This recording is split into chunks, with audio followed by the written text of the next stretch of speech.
Chers bien-aimés dans le Seigneur, je vous salue et j'espère que vous passez bien votre journée. Alors aujourd'hui, le Seigneur nous a accordé la grâce de partager une fois encore sa parole ensemble. Donc nous allons lire dans Matthieu chapitre 7 à partir du verset 21. Ceux qui me disent Seigneur, Seigneur n'entreront pas tous dans le royaume des cieux, mais celui-là seul qui fait la volonté de mon Père qui est dans les cieux. Plusieurs me diront en ce jour-là, Seigneur, Seigneur, n'avons-nous pas prophétisé par ton nom? N'avons-nous pas chassé des démons par ton nom? Et n'avons-nous pas fait beaucoup de miracles par ton nom? Alors je leur dirai ouvertement, je ne vous ai jamais connu, retirez-vous de moi, vous qui commettez l'iniquité. Amen. Chers bien-aimés dans le Seigneur, dans la vidéo précédente, nous avions parlé sur la volonté de Dieu. Alors aujourd'hui, à travers un thème, je vais vous parler un peu plus. Quel est ce thème? Fréquenter l'église n'est pas synonyme du salut. Comme vous pouvez constater déjà dans le texte, il y a beaucoup de personnes qui ont fait beaucoup de choses sur la terre par le nom de Jésus. Mais finalement, devant Jésus, c'est-à-dire le jour du jugement, Jésus les a dit quoi? Dans le verset 23, il dit, alors je leur dirai ouvertement, je ne vous ai jamais connu, retirez-vous de moi, vous qui commettez l'iniquité. Ça veut dire que malgré que vous faites beaucoup de choses par le nom de Jésus, mais vous faites toutes ces choses avec le péché. Ça veut dire que vous n'êtes pas connu par Jésus-Christ. Pourquoi? Celui qui a le péché dans son cœur, ça veut dire que Jésus n'est pas là, mais le péché est là. Donc, Jésus et le péché ne peuvent jamais rester ensemble. Celui qui a le péché dans son cœur ne peut jamais aller au paradis. C'est-à-dire, cette personne ne peut jamais dire qu'il est enfant de Dieu. Chers bien-aimés, comme ces personnes qui ont fait beaucoup de choses en prononçant le nom de Jésus, pensant que ça va marcher, pour que vous ne soyez pas comme eux, je vous dis toujours, abandonnez votre propre justice et croyez en la parole de Dieu. Comme je vous ai défini la volonté de Dieu dans l'autre vidéo, c'est de croire en Jésus-Christ. La volonté de Dieu, c'est de croire que Jésus-Christ a effacé le péché une fois pour toutes. Et celui qui a cette assurance dans son cœur, c'est cette personne qui est enfant de Dieu. C'est cette personne qui peut aller au paradis. On ne naît jamais enfant de Dieu. On devient enfant de Dieu. Chers bien-aimés, abandonnez toujours votre propre cœur. Dans Romains chapitre 10, apôtre Paul a dit quelque chose dans Romains chapitre 10, le verset 1er à 3. Il dit, frère, le vœu de mon cœur et ma prière à Dieu pour eux, c'est qu'ils soient sauvés. Je leur rends le témoignage qu'ils ont du zèle pour Dieu, mais sans intelligence. Ne connaissant pas la justice de Dieu et cherchant à établir leur propre justice, ils ne se sont pas soumis à la justice de Dieu. Alors, vous savez très bien que vous n'avez jamais observé la loi plus que apôtre Paul, n'est-ce pas? Apôtre Paul, quand il était Saul, vous connaissez bien, il était docteur de la loi. Mais un jour, Dieu l'a accordé la grâce et lui-même, il a pu découvrir la vérité. Et depuis ce temps, il a compris que ce n'est pas la loi qui va nous amener au paradis, mais c'est la foi que nous avons en Christ. Il a dit que vous avez du zèle pour Dieu, mais sans intelligence. Vous avez du zèle, ça veut dire quoi? Votre propre justice. Vous aimez pratiquer votre propre justice, mais sans intelligence, c'est-à-dire sans la justice de Dieu, sans la sagesse de Dieu.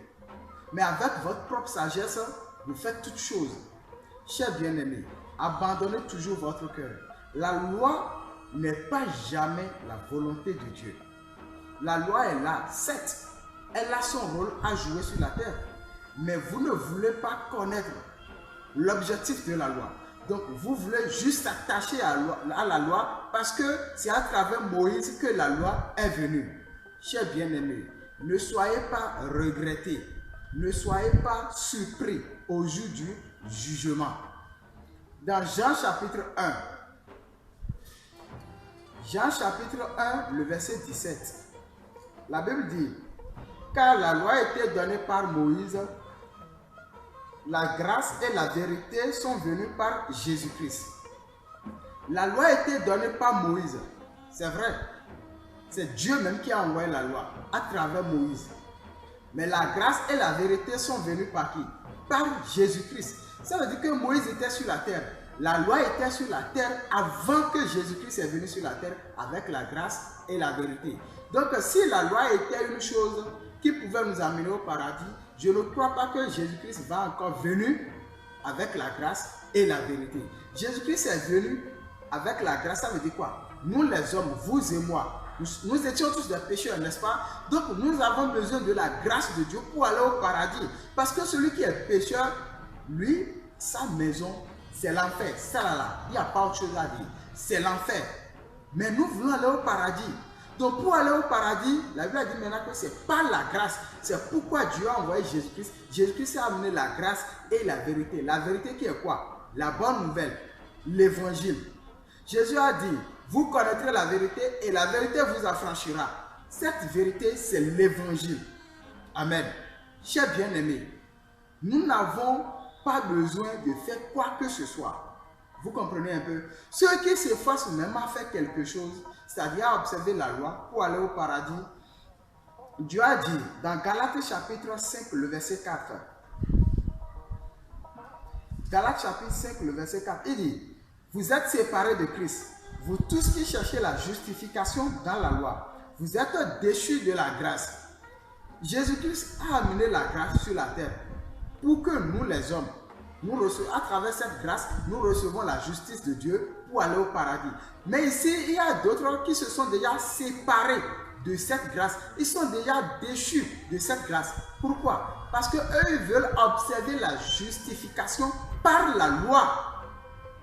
Mais vous savez ce que Jésus a dit finalement pour ces gens-là? Dans Jean chapitre 5, le verset 45, il dit, ne pensez pas que moi je vous accuserai devant le Père. Celui qui vous accuse, c'est Moïse en qui vous avez mis votre espérance. Jésus a dit, je suis le chemin, la vérité et la vie. Nul ne peut aller au Père sans passer par moi. N'est-ce pas? Mais beaucoup de personnes pensent aujourd'hui que c'est Moïse qui est le chemin, la vérité et la vie. Jésus a dit, ne pensez pas que moi je vous accuserai devant le Père. Celui qui va vous accuser, c'est qui? C'est Moïse en qui vous avez mis votre espérance. C'est-à-dire le jour là, Jésus-Christ va croiser ses bras comme ça. Tranquillement, il sera en train de vous regarder.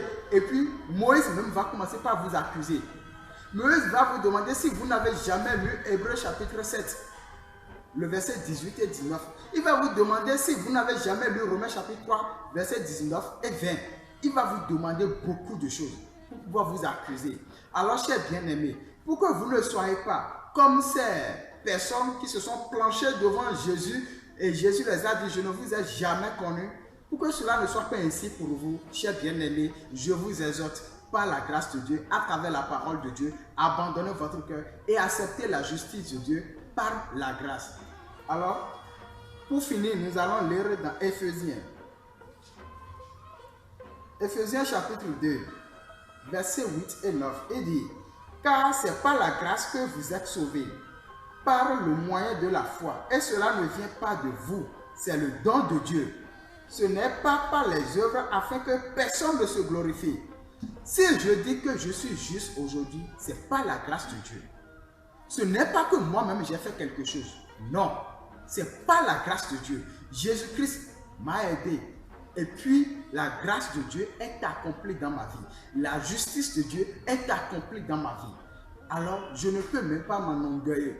Je ne peux même pas devenir orgueilleux, arrogant à cause de cela. Pourquoi? Parce que je n'ai rien fait. Si j'avais fait quelque chose, je vais dire quoi? Ah, c'est parce que j'ai observé la loi, je suis devenu juste. C'est parce que j'ai fait du bien, je suis devenu juste. C'est parce que j'ai fait telle chose, je suis devenu enfant de Dieu. Mais ce n'était pas le cas. Ce n'est même pas du tout le cas. Donc, je dois savoir que c'est pas la grâce de Dieu. Vous aussi, cette grâce est sur votre porte. Acceptez cela et allez au paradis sans rien faire. Chers bien-aimés, abandonnez votre cœur. La Bible a dit que vous êtes justifiés gratuitement par le moyen de la rédemption. Amen. Donc, acceptez la parole de Dieu et je crois que vous allez bénéficier de beaucoup de choses. Ce n'est pas, je suis chrétien, je vais à l'église, donc je suis enfant de Dieu. Non. Non. Tu peux être pasteur et faire beaucoup de choses. Et finalement, tu vas te trouver dans l'enfer. Tu peux fréquenter l'église plus que bougie, mais tu vas aller dans l'enfer. Pourquoi? Parce que le péché est toujours dans ton cœur. Chers bien-aimés, je vous aime et je vous exhorte toujours d'accepter la parole de Dieu par la justice de Dieu, par la sagesse de Dieu. Amen. Je vous remercie. À la prochaine.